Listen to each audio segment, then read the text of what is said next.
오늘 말씀은 스가랴 10장 1절부터 12절입니다. 스가랴 10장 1절부터 12절입니다. 봄비가 올 때 여호와 곧 구름을 일게 하시는 여호와께 비를 구하라. 무리에게 소낙비를 내려서 밭의 채소를 각 사람에게 주시리라. 드라빔들은 허탄한 것을 말하며 복술자는 진실하지 않은 것을 보고 거짓 꿈을 말한즉 그 위로가 헛되므로 백성들이 양같이 유리하며 목자가 없으므로 곤고를 당하나니 내가 목자들에게 노를 바라며 내가 순념수들을 벌하리라. 만군의 여호와가 그 무리 곧 유다 족속을 돌보아 그들을 전쟁에 준마하게 하리니 모퉁이 돌이 그에게서 말뚝이 그에게서 싸우는 활이 그에게서 권세 잡은 자가 다 일제히 그에게서 나와서 싸울 때에 용사같이 거리의 진흙 중에 원수를 밟을 것이라. 여호와가 그들과 함께한즉 그들이 싸워 말탄 자들을 부끄럽게 하리라. 내가 유다 족속을 견고하게 하며 요셉 족속을 구원할지라. 내가 그들을 궁일이 여김으로 그들이 돌아오게 하리니 그들은 내가 내버린 일이 없었음 같이 되리라. 나는 그들의 하나님 여호와라. 내가 그들에게 들으리라. 에브라임이 용사 같아서 포도주를 마심 같이 마음이 즐거울 것이요 그들의 자손은 보고 기뻐하며 여호와로 말미암아 마음에 즐거워하리라.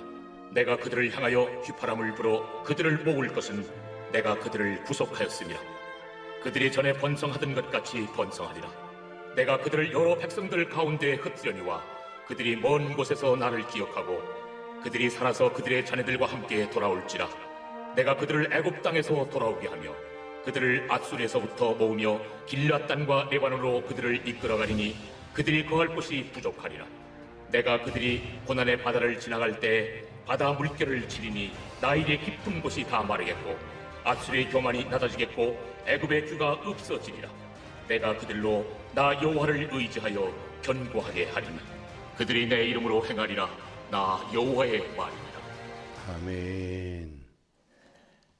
스가랴서 9장부터 14장까지의 후반부의 첫 번째 메시지는 먼저 유다의 적대 세력을 상징하는 아람, 페니키아, 블레셋 사람들이 맞이할 하나님의 심판을 다룹니다. 이어서 공의로우시고 겸손하신 평화의 왕 메시아가 오실 것과 언약 백성의 구원과 번영에 대해서 예언하죠. 이것이 이제 앞선 9장의 내용이었습니다. 이제 오늘 본문은 이 첫 번째 메시지의 세 번째 단락에 해당하는데요. 앞선 본문들과 마찬가지로 오늘 본문 역시 세상의 마지막 때에 일어날 일을 다루면서 언약 백성의 회복과 관련된 주제들을 강조합니다.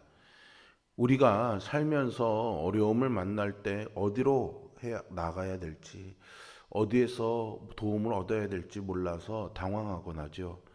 오늘 본문에서 여호와께서는 회복을 원하지만 길을 잃은 언약 백성에게 회복으로 나아가는 첫 걸음을 가르쳐 주십니다. 오늘 말씀을 통해 회복은 언제나 하나님을 향한 기도에서 시작된다는 진리를 배우는 우리 모두가 될 수 있기를 바랍니다. 스가랴 선지자는 회복의 날에 언약 백성이 비를 내려달라고 주님께 간구하면 여호와께서 반드시 응답하실 것이라고 1절에서 선포합니다. 봄비가 올 때에 여호와 곧 구름을 일게 하시는 여호와께 비를 구하라고 말씀하신 거죠. 그들이 기도하면 주께서 소나기를 내려주시고 그로 인해서 밭에 채소가 자라 백성의 필요가 채워질 것이라는 겁니다. 성경에서 비는요, 하나님의 복을 종종 상징합니다. 여기서도 비는 마지막 때에 하나님이 당신의 백성들에게 부어주실 복을 상징하는데요. 이것은 단순히 하나님께 가뭄을 해소할 비를 구하라는 명령이 아닌 영적 회복을 위해 기도로 하나님께 나아가라는 초대입니다.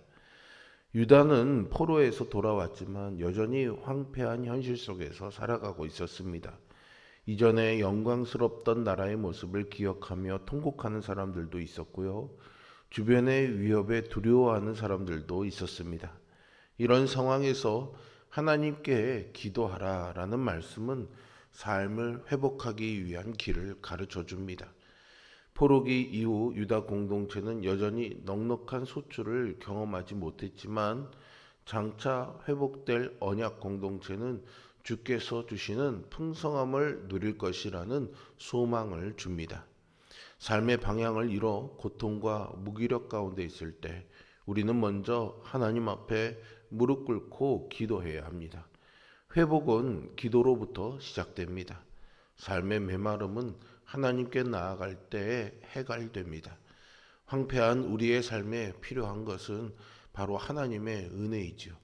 회복의 은혜를 베푸실 하나님께 기도로 나아가는 성도들 되시기를 주님의 이름으로 축원드립니다.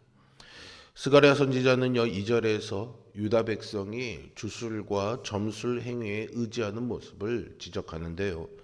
드라빔 우상들이 헛된 말을 늘어놓고 점쟁이들은 허황된 환상을 보며 거짓된 꿈을 말한다고 합니다.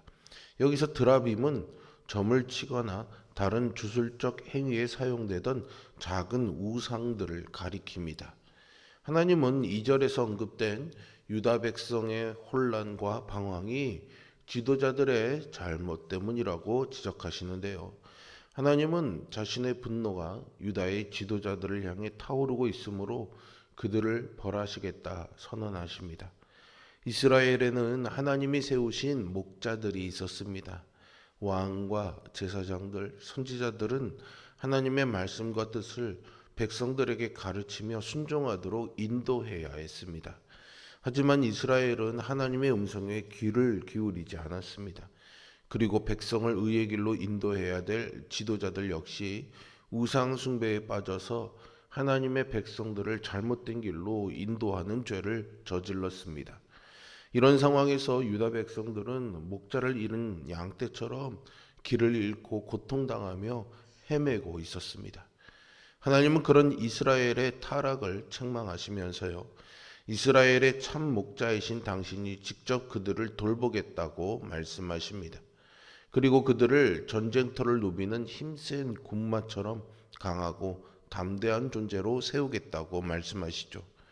여호와의 돌보심은 회복의 날에 언약 공동체의 안전함과 적을 이길 수 있는 힘을 줍니다.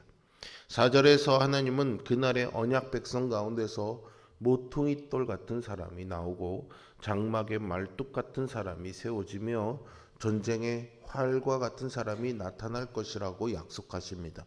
또한 그들 가운데 통치자들이 일어날 거라고 말씀하시죠. 여기서 모퉁이 돌 같은 사람과 말뚝 같은 사람은 공동체를 견고히 세우고 안정시키는 사람을 의미하고요.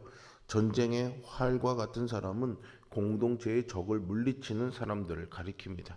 이 모든 표현은요, 마지막 때 언약 공동체의 강하고 안정된 모습을 상징적으로 보여줍니다.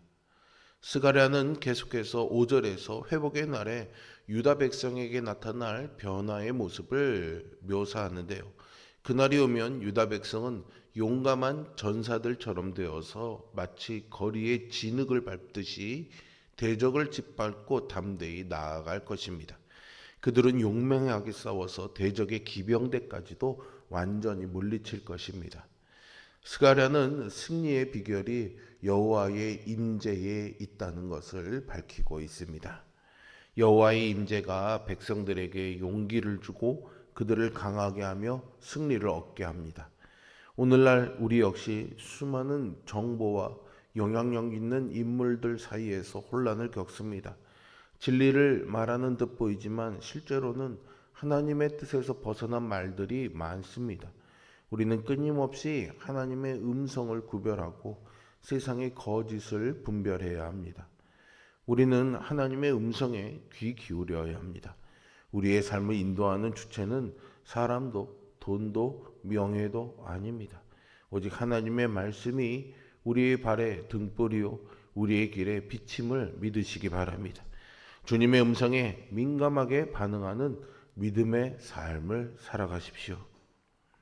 6절과 12절 사이에서 하나님은 이제 이스라엘을 향해서요 회복을 선포하시죠. 하나님은 유다 족속과 요셉 족속을 강하게 하시며 포로에서 돌아오게 하시고요.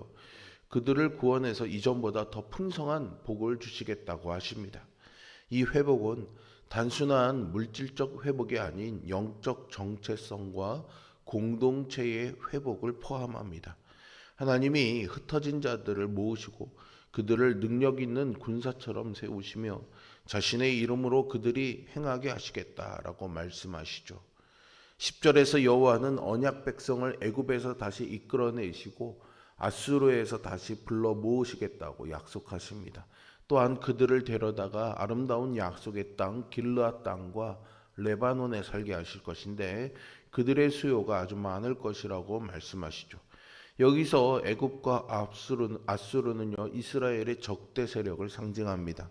모세 시대에 여호와께서 당신의 백성을 애굽에서 이끌어내신 것처럼 메시아 때에는 전 세계에 흩어진 당신의 백성들을 다시 모으실 것입니다. 11절에서 여호와께서 언약 백성이 바다를 건너 고국 땅으로 돌아올 때 그들을 위해 바다의 물결을 잠잠하게 하시고 나일강을 깊은 바다까지 마르게 하셔서 귀환의 길을 활짝 열어주실 것이라고 약속하십니다. 또한 아수르의 교만은 꺾이고 애굽의 왕권은 무너질 것이라고 선언하시죠. 이 구절에서 다시 한번 출애굽의 장면이 떠오릅니다. 과거 모세 때에 하나님이 홍해를 가르셔서 이스라엘을 위기에서 건져내셨던 것처럼 메시아 때에도 하나님이 백성을 위기에서 구원하실 것을 말하는 것이죠. 그리고 모세 때 애굽이 하나님의 심판을 받았던 것처럼 마지막 때에도 언약 백성을 대적하는 모든 세력은 하나님의 심판을 피하지 못할 것입니다. 이것은 오늘날 교회 공동체와 우리의 삶에도 동일하게 적용됩니다. 우리가 하나님의 백성으로 살아갈 때 세상은 우리를 흩어놓으려 하지만 하나님께서 우리를 다시 모으실 것을 믿습니다. 상한 마음, 깨어진 관계, 무너진 비전이 회복될 수 있습니다. 하나님의 능력 안에서 가능한 일이죠. 오늘 말씀은 회복의 삶이 어떻게 시작되는지를 가르쳐 줍니다. 먼저 하나님께 은혜를 구하라고 하시죠. 그리고 우상을 버리고 하나님의 음성에 귀를 기울이라고 하십니다. 마지막으로 하나님의 회복의 약속을 붙들고 믿음으로 나아가라고 하십니다. 우리의 삶이 여전히 불안하고 많은 어려움을 겪지만 하나님은 오늘도 우리를 이 회복의 길로 초대하고 계십니다. 은혜로 회복하실 하나님을 기대하며 그 말씀에 순종하는 믿음의 삶을 살아가시기를 주님의 이름으로 축원드립니다. 기도하겠습니다. 전능하시고 자비로우신 아버지 하나님, 구하라고 하신 주님의 음성을 따라서 오늘 약속의 말씀을 의지하여 하나님의 은총을 구하며 우상과 헛된 신앙들을 또 왜곡된 우리의 신앙들을 깨우치고 회개하고 돌이켜 내려놓으며 다시 한번 하나님의 음성에 귀를 기울이고 이 모든 약속들을 이루실 하나님을 믿는 믿음의 삶을 살아가기를 소망하며 엎드려 기도합니다. 기도하는 가운데 우리에게 성령 충만한 은혜 주시어서 믿음의 확신을 가지고 오늘 하루 살아가는 은총 누리도록 함께하여 주옵소서. 예수 그리스도의 이름으로 기도합니다. 아멘. 하늘에 계신 우리 아버지,